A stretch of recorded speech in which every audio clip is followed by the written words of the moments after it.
I'm not exactly sure how to put this, but I'll try to explain it in an understandable way. Sorry if it's a bit long. So to start with, I kind of go through what I call phases, which can last for a few days or up to a month, I think. What I mean by this is that I will generally feel a certain way and do certain things over a period of time. And it's evident to me when I'm in a certain phase, especially when the phase changes. Um, it's like I see a clear pattern per se form. Evident signs for me of different phases is how I feel. I often shift between good phases and bad phases. On Valentine's Day, I had a clear shift from a good phase to a bad phase, which I'm still in. It is this bad phase that I would like to discuss. In addition to that, I would like to try and take steps towards ending, or at least improving, this phase cycle. On Valentine's Day, I was very much not feeling the spirit of Valentine's Day. I was more feeling lost and confused, and wondering what was wrong with me, and why I feel the ways that I do. Anyway, my mind has been constantly scrutinizing things lately, especially my emotions and thoughts. I haven't gotten any answers. It's only left me feeling confused and broken or messed up. When I say broken or messed up, I mean that I feel there's a certain way that I should be and feel, and that I am not that, thus being broken. Basically, I'm saying that I, in my mind, and my emotions don't work properly, or something like that. Sometimes, notably lately, the ceaseless scrutiny makes everything feel dull and pointless. It also affects my desire to have social interactions, but that's sort of a whole other topic. I think I'm overwhelmed by everything. I'm feeling very tired, worn out, dull, and unmotivated lately. I wish I could just enjoy things and be happy, but sometimes I can't, and I wonder what is wrong with me. I'll end it there. It's already probably been a bit too long anyway. Sorry about being so long and wordy. I hope it makes sense. Any help is appreciated. Thanks. Meow. Thank you so much for that topic, Meow. I know how you feel. It can be a tough thing to have, you know, differences in mood, differences in, how we're perceiving the world around us, and then sometimes it can change quickly. I know that depending on what happens, I might be doing great. And then 10 minutes later, I'm in a funk. And I don't even know, sometimes, I try to understand what triggered that. And sometimes there's just no answer. I don't know. But a lot of things can happen. A lot of things can scamper across our mind and they can change what we're thinking and how we're perceiving things. And I really appreciate you bringing this topic up. So I'm going to turn it over to Joe and let him take it. And he is super prepared. I can tell. You can tell. Just look at that. Look at that. We got the thumbs up. Well, thanks. Well, Meow, thank you for posting this. As with anything we've talked about today, it's very difficult. It's very difficult to bring things up that cause us pain. It's like Joe and I said a little bit earlier. Uh, when you're dealing with tough things, it really hurts, but it makes you better for it. And I know nobody likes to hear that. I've been there. I didn't like to hear it. But you do. You come out feeling way better on the other side. And I think that kind of gets at the idea you've had here, where you talk about the ups and the downs, where you're going up and you're like, I got out of that valley, I faced that problem, and then it comes back down, and you feel broken and messed up and hurting. And I mean, I for one, I'll tell you that is a part of the human condition, that we are all broken and messed up, and we have to find a way to deal with that, whether or not it's faith in Christ, or whether or not it's how you go about attempting to solve your broken or messed up state, that is going to be an adventure for you for many, many years. And that's not to say it's a bad thing. So I'm sorry, I'm bringing my tone way down, like, oh, this is dark and brooding. This isn't really a bad thing. You recognizing this about yourself is actually really good. Sitting in difficult emotions is a good thing. It's actually very, very healthy. If you can't sit in your tired, worn out, unmotivated state and say, why is my life the way that it is, for more than like 12 seconds, that's actually a problem. You want to be able to sit there and go, there's this thing that I'm unhappy with, because it's a motivator. It motivates you to move your life in a direction that would be more enjoyable for you. But you also don't want to stay there. And so I just want to encourage you that those times where you feel tired, worn out, and dull and unmotivated, I want you to contemplate that deeply. I know that you're saying ceaseless scrutiny. I'm not telling you to scrutinize it. You don't need to go after yourself with a fine-tooth comb to say, this is what's causing me anxiety and dullness. But you need to figure out, all right, I am experiencing this. What do I want to experience instead? Mm. And have that direct you towards the things that are the better things. Okay, so it's it's something I haven't had. I've only had a few psychology classes, but there's this level of when you are focusing on the negative, you see the negative, and when you focus on the positive, you see the positive. And it's difficult at times to make that switch. But in order to make that switch, you have to stop scrutinizing yourself. You have to stop looking at, okay, this is the state I am in. It's not bad to, it's actually very good to look back and say, how did I get to the state that I'm in? But that should, in a healthy perspective, shift from here's where I am to where do I want to be in? What does it look like? So you can make that move and you can see it. The first thing in order to make that shift is actually consider, where do you want to be? Because you say, I wish I could just enjoy things and be happy, but sometimes you can't. And I'm here to suggest, well, what are those things? What is it that would make you happy? What would be something that you enjoy? All right. It's not just about, oh, I'm doing some things and I wish I was feeling happy about it. Well, that's not how things work, right? Like if I went out tomorrow and decided I'm going to take up snowboarding and it was cold and it was miserable and I'm like, man, I wish this made me feel happy. It isn't. It's not that there's anything wrong with the snowboarding. It's not that doesn't make people happy, but it doesn't make me happy. And so as you're considering this, consider the idea of what is going to make you happy, and not just temporarily happy. What's going to make you content? What is going to make you say, I am happy in what I did and for what I did? So not just, that was enjoyable in the moment, but that was something that I was like, that was a good thing and I'm glad that I did it. Is what you want to be thinking about. So if you sit in that moment and you're thinking, I'm tired, I'm worn out, I'm unmotivated, all right, you can go ahead. Pull out your phone, look at, if you look at cat videos and you're like, cat videos, that's funny, I enjoy that.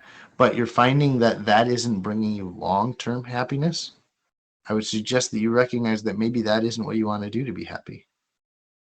And so keep turning to those things that make you happy until you find one that doesn't just kind of bring you a passing joy. Because those are going to be the things that you go, aha, this is purpose. This is meaningful. This is something that my life actually needs to be revolving around, rather than, this made me happy for a time. I'm just going to keep chasing that. And I know that I have a little bit to speak on that. I know Joe has some that he can speak on it, but I've had that for a very long time. And these are generally addictive things. I don't know that there's any addiction things going on here. That's not for me to say. But I have a very upsetting addiction to soda pop. And it doesn't bring me lasting happiness. It brings me happiness in the moment. And I love to drink it, but it causes me lots of problems. And I wish that I would be rid of it. And there are things that I had in my past, such as pornography, where, hey, this was something that brought me joy in the moment, but didn't bring me lasting joy.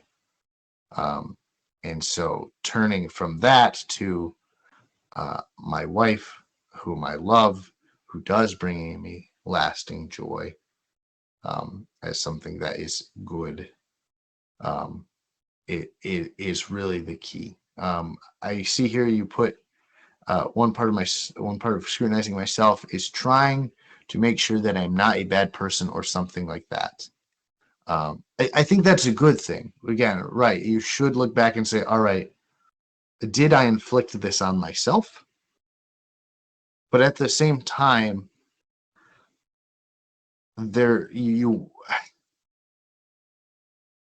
you're forgiven for that, even if you did.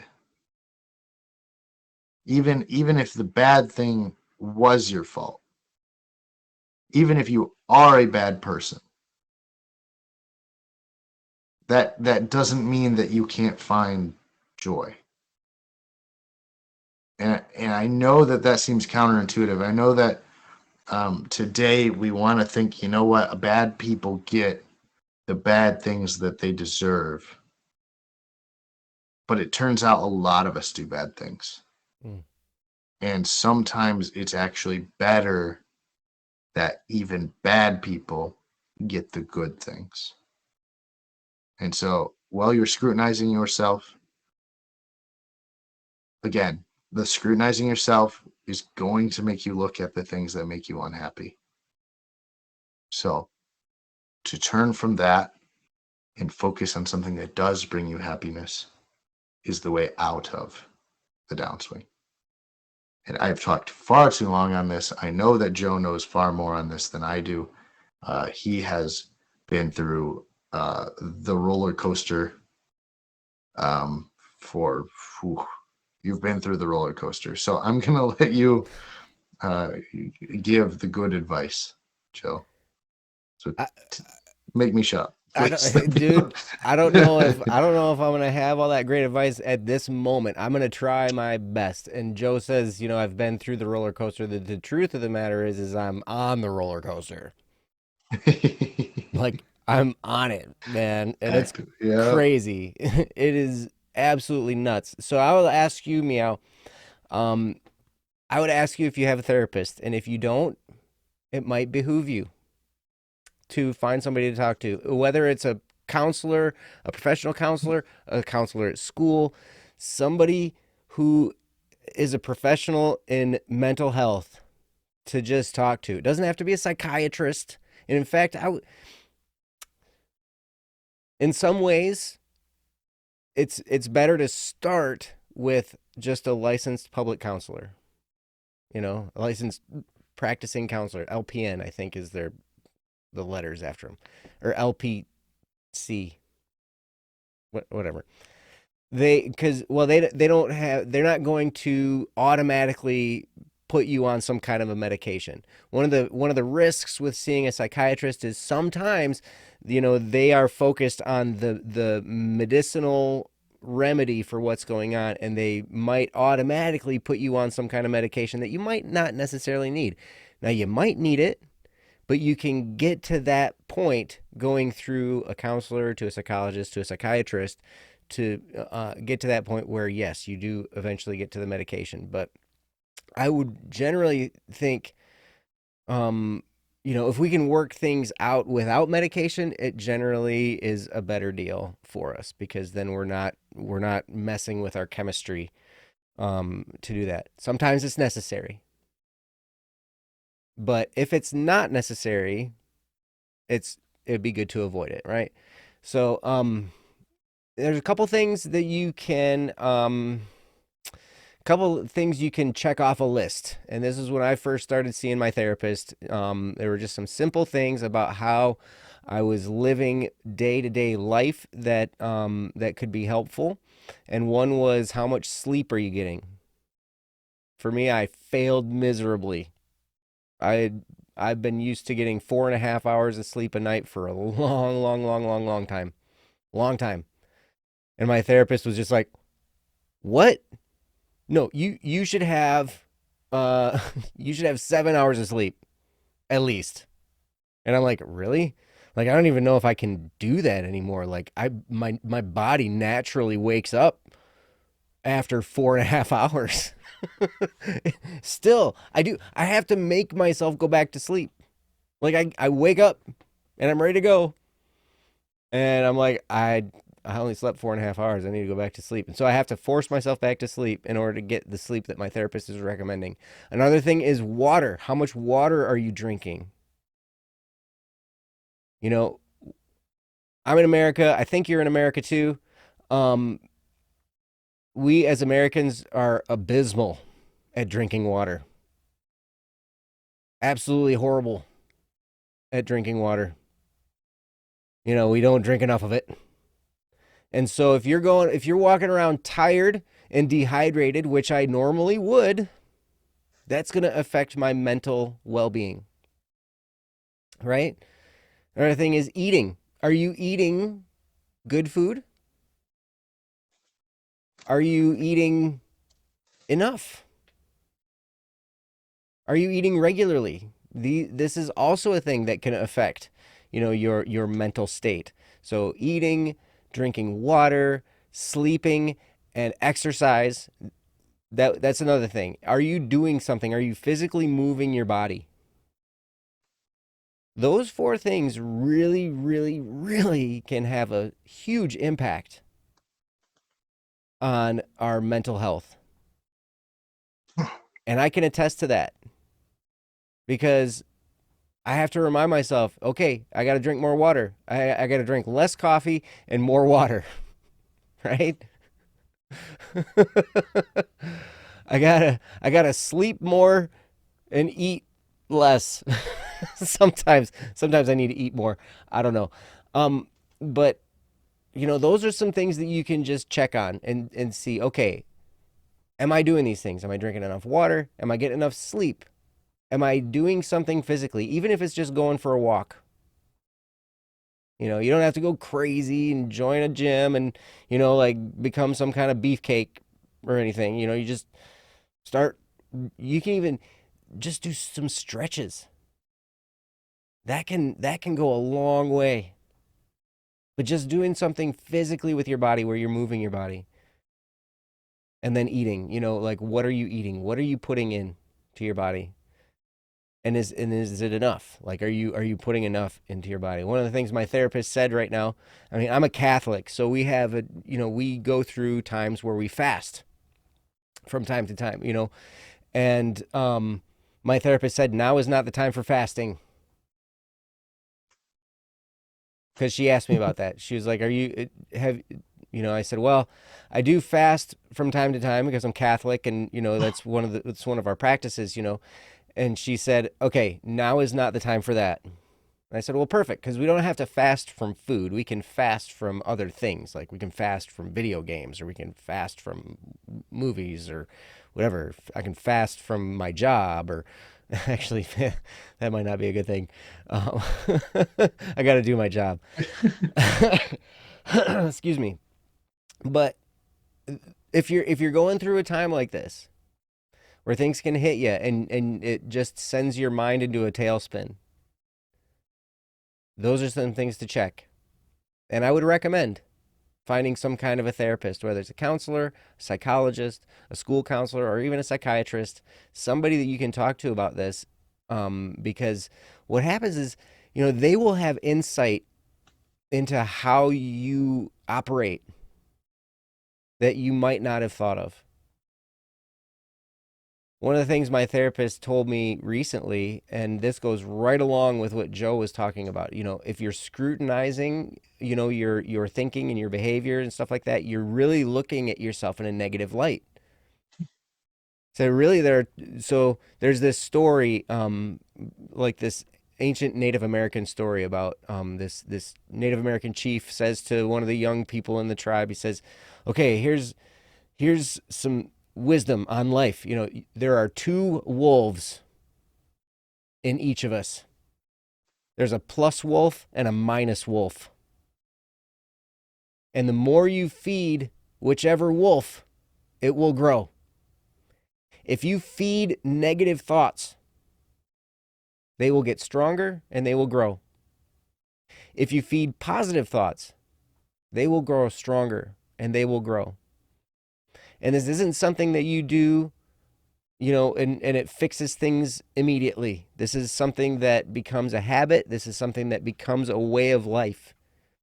And the more we put into the positive side of thinking, the more we think about our dreams, the more we think about our purpose, the more we think about the good things we can do in the world, the more we think about those things, the more that positive feeling grows in us. And the closer we get to those purposes and those dreams, the more we feed the defeat and the agony and, the frustration and all the things we screwed up on and everything that we chose wrong, the more we feed that, the more we tend toward depression, anxiety, sadness.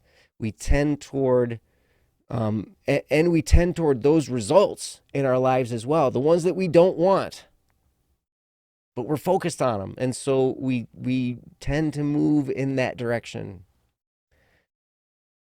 So be mindful of your thinking. Think about your thinking. And you already are doing that right now. You're asking questions about, okay, my mind is doing this. What is going on, right?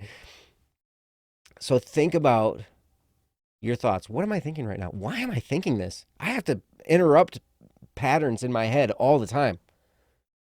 Like I'll find myself in some negative funk where I'm just like freaking out about something. And then I have to ask myself, what am I thinking? Stop it. Stop. And sometimes I physically say the word stop out loud in Walmart. And everybody thinks I'm crazy. That's because you're in Walmart. But I'm in Walmart, so I fit right in, right? You're like,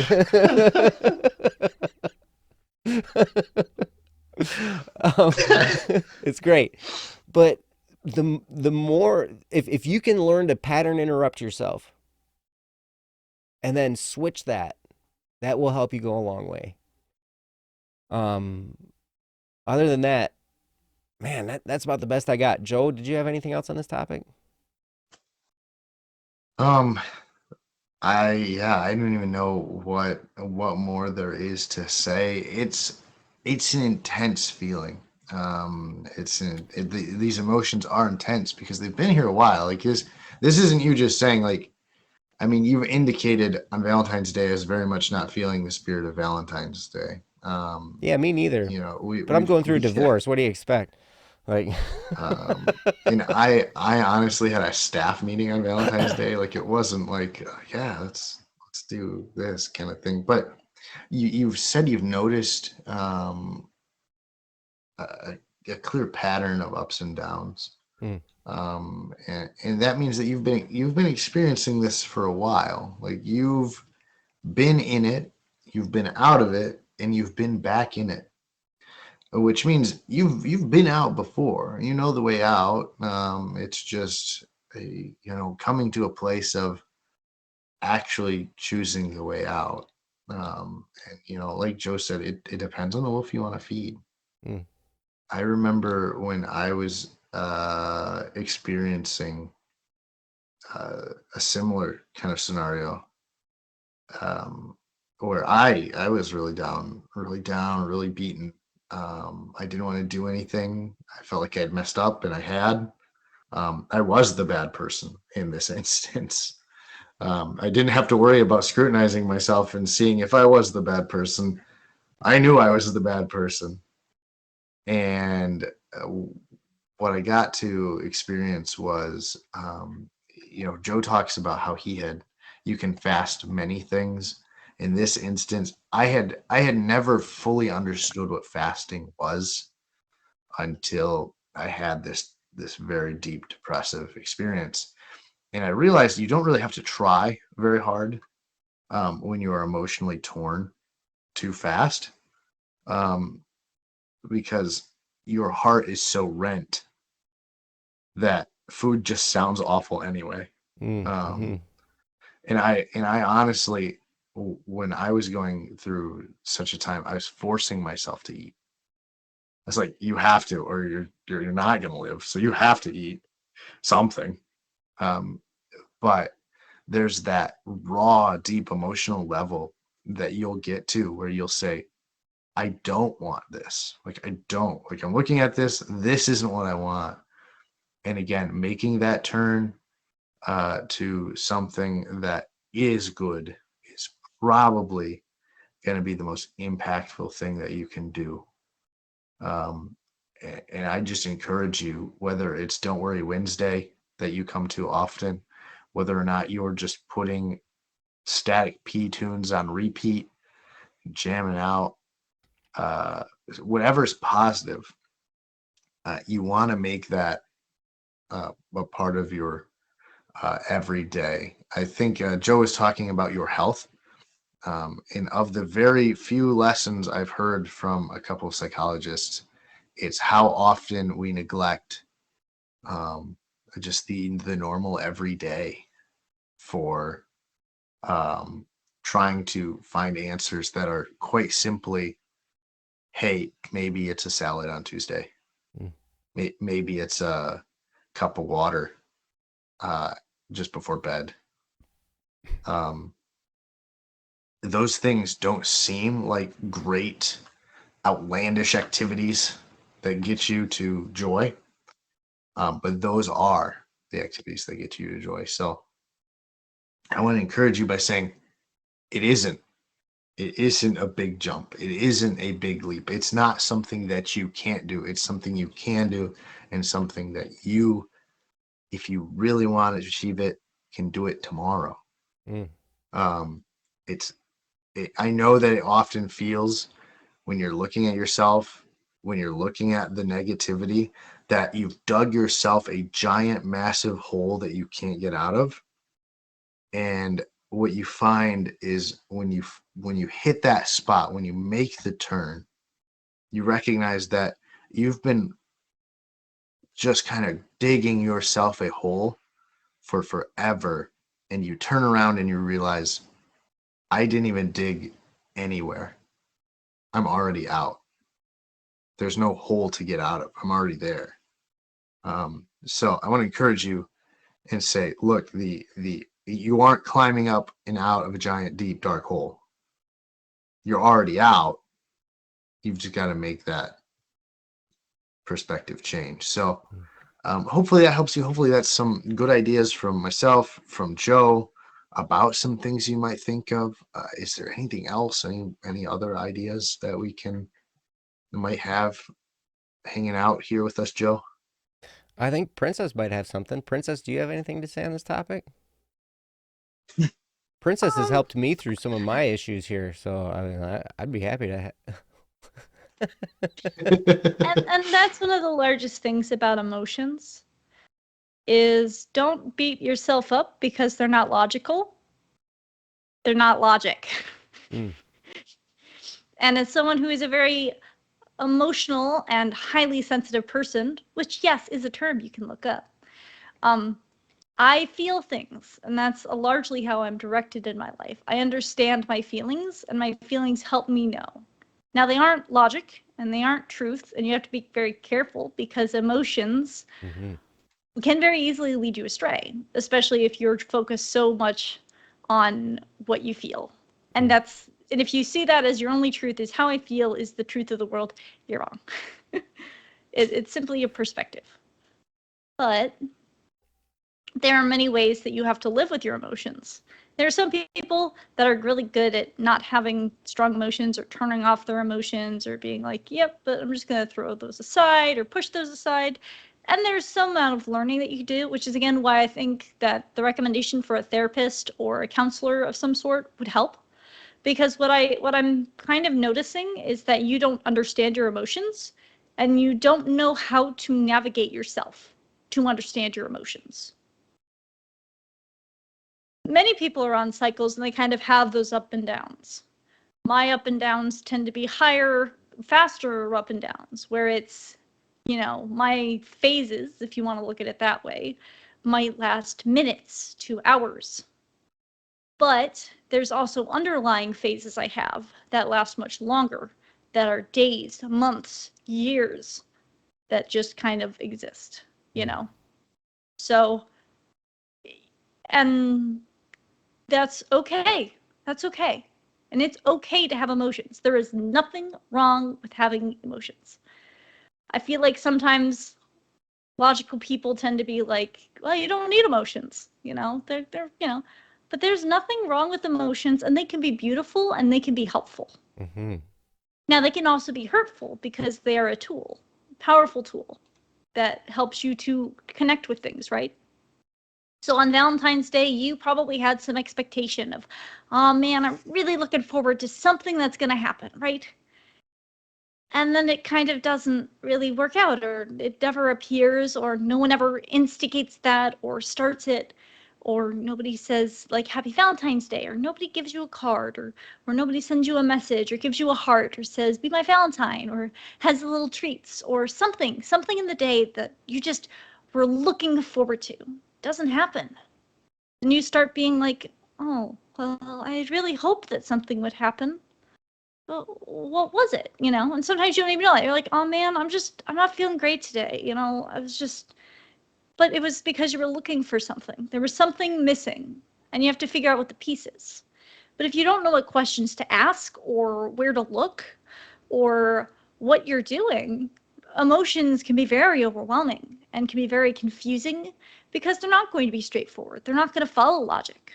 You know, you might feel horrible in the moment. You're like, man, why am I feeling this? Was it lunch? Was it what somebody said?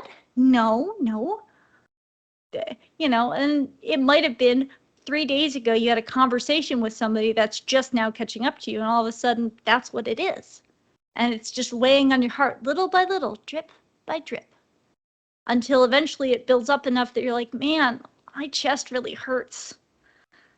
Well, maybe I'll listen to a song or distract myself, or, oh, I really shouldn't be feeling this way. Everything's going wonderfully. Why do I feel horrible? Well, there's probably something there that's not addressed, right? And it's okay if it's not the things in front of you. And it's wonderful, and it's good to focus on the good things you have. Like, you probably had a great day. Somebody might have said hi, or you got to enjoy a meal together with family, or anything. There's many wonderful things. But just because you have wonderful things doesn't automatically mean that you're going to be okay, that you're going to feel great about your day, that everything's going to be just fine in that sense of emotion. It doesn't mean logically that things aren't fine. Things could be fine, But that doesn't mean emotionally that your needs are being met there, because you have emotional needs. Everyone does. Now, some emotional needs are much larger, and some emotional needs are much smaller. And some emotional needs come in forms of, I need kind of to hear something, or I need to feel something, or I need to see something. There's many different ways that we can have needs, and they don't need to be overwhelming, but it can be hard, especially if they don't get addressed. They're going to sit there and be like, hey, I'm hungry. Like how your stomach growls when you need food. Even if you don't feel it logically, like, oh, I don't need food right now, your stomach's letting you know that there's a need there that needs to be filled. Maybe it's not right now, and maybe your stomach doesn't quite understand logically everything going on and how to work through stuff, but there's still a need that needs to be met, right? So if you don't know what they are, then it would be good to have someone who can really help you walk through that. I'm not going to be very good at teaching that because it's an instinct to me. Now, I'm a very emotional person, so I feel a variety of things, and I can be up and down like a zigzag within a loop, or a, whatever that is, sine curve, cosine curve, whatever math term you want to use. But, and in some ways, it's an emotional intelligence about yourself. It's knowing what you feel and learning about what that means and what you need. Because sometimes what you need isn't the thing that your emotional need actually needs. Perhaps all you need is to feel loved. Then what you need to do is seek out something that's going to fulfill that need. It doesn't need to be the thing that you were originally hoping for or wanting for, that maybe you don't know what it was. But if you can find out what that basic root of it is, then you can fulfill that and you can find yourself a way forward, rather than bottling it up or throwing it aside or saying it's not there, or, and I know that you're saying, well, what happens is but when it comes to I view myself, not very logically, when it comes to emotions, I don't think I don't need them, just question them. And questioning can be good, but you have to be very careful because emotions are very good at rabbit holes. Let me find an example. Man, I hurt today. What's up? Well, I mean, that guy was kind of rude to me yesterday. He, mentioned that I was, like, not being considerate, but I was very considerate. Or was it something I did? Maybe I wasn't considerate of. Could I have done it better? Maybe I should have. Maybe it was that. Maybe I need to be much more on top of things. Maybe that would really solve that problem. Or maybe it was, that conversation I had, when I got really upset, but I really shouldn't have been, like they did this and they did that, it's not real. It's, when you invalidate yourself in your line of thinking, or questioning things that don't actually lead you to understanding yourself. Because you can question and be like, why are you here? And it might be like, well, I'm hurt. Okay, why are you hurt? Because I've been hurt. Thanks, but that didn't answer my question. What you need to do with it is you need to be like, okay, well, is this sort of the direction that the hurt was in? Was it because of something someone said? And you'd be like, well, maybe I felt some hurt over there, like at tsundere, and then you have to go investigate, and maybe you'll find out that, yes, there was some hurt there, and you resolve it. But your heart says, but I'm still hurt. It's like, okay, heart. What else is hurting you? What other direction? Is it that I didn't do something I should have? No, I did everything I should have. Is it because I, did something in particular? Well, maybe. It's like, okay, well, elaborate on that. But it's still with the intent of figuring out what your need is and being kind to yourself. Because beating yourself up or being like, anyway, invalidating of your emotions tends to leave you more confused and lost than in where you started. And again, let's see. As long as it's the same. The feelings I had towards around Valentine's Day are kind of its own topic, which I might do a topic on in some form at some point. Yeah, and you can. And if it's about the video, then I understand the disappointment or wanting something as a project to get done on a certain deadline, and it can be hard when you worked hard, or you think you've worked really hard to get something, and you've done all the things and you've done all you can do, and it doesn't happen. It ends up where it is, and it's on someone else's plate, and you've, maybe perhaps they've, had a hard time or something, and they've mentioned that, and you've been like, oh, well, I didn't mean to press you or anything. That wasn't my intention or goal, But no, it wasn't the video. That's fine. But anyways. Thank you for that. Make sure that you don't beat yourself up, but also don't it's okay to have an expectation and for it to not happen. And it's okay for it to have been on somebody else's plate. You know? Like,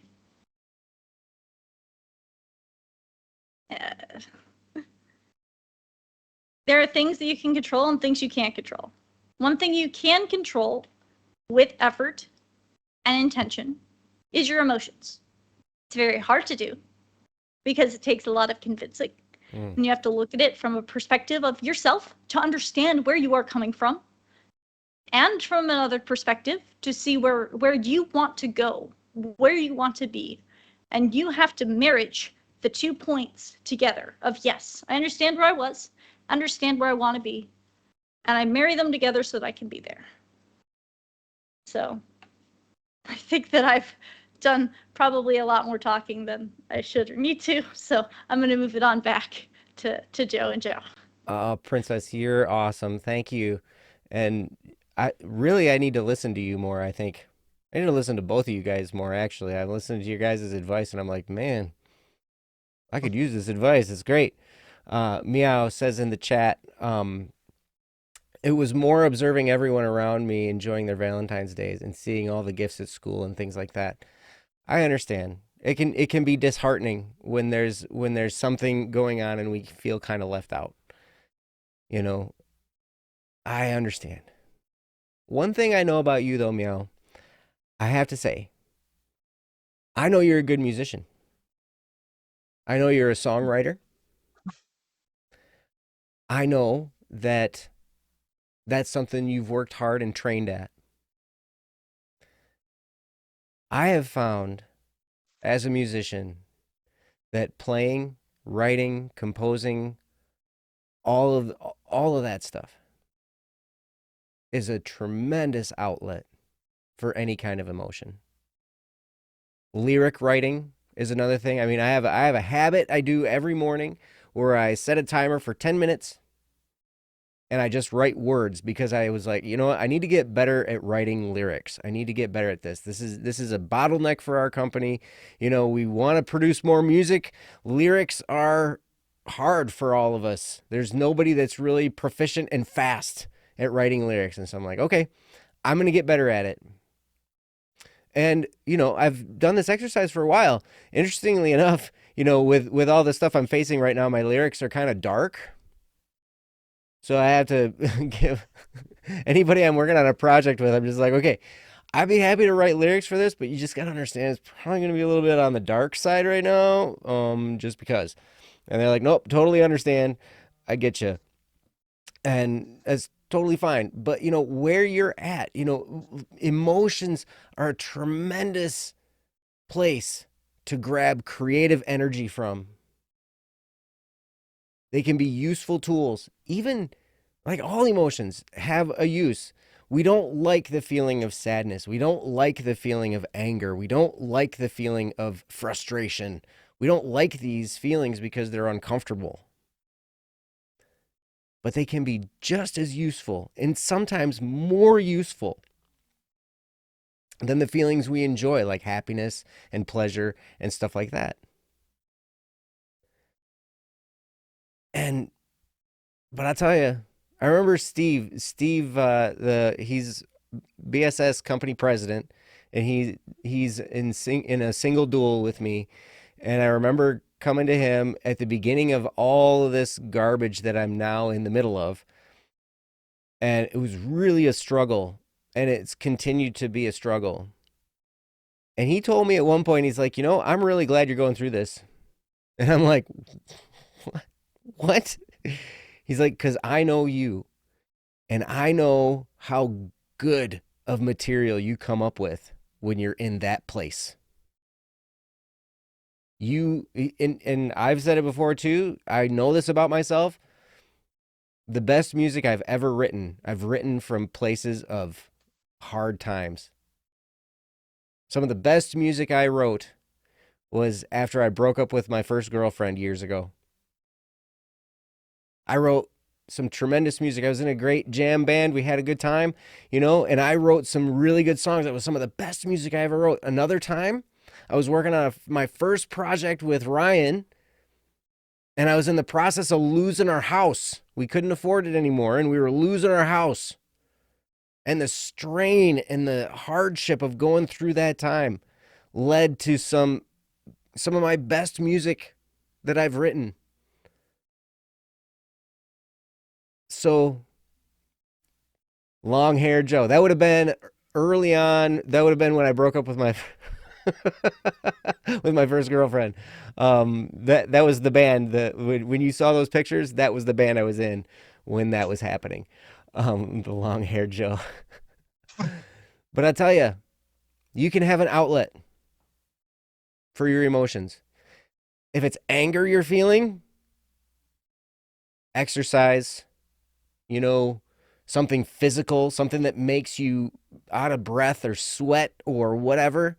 For me, it's drums or punching my heavy bag for martial arts or doing some kind of exercise program. If I am angry, that's what I do. If I'm sad or depressed, music is it. I'll just pick up an instrument and I'll just start playing, and I'll play forever. I'll just play for hours. This project, Meow, I played bass for this project we're working on. I've only been playing bass for like a month. Hopefully that bass part is okay. I mean, I try to do as close to the original as possible. But through all the stuff I'm going through, I've had a lot of time to play the bass because I know that in sadness and hard times like that, I'll just pick up the bass now because that's my new love. That's the instrument I'm falling in love with right now. So I tell you, there are things you can take these emotions, you can take these feelings, and you can channel them into useful places. It's great.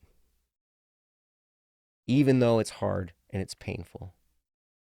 But I tell you, find a therapist.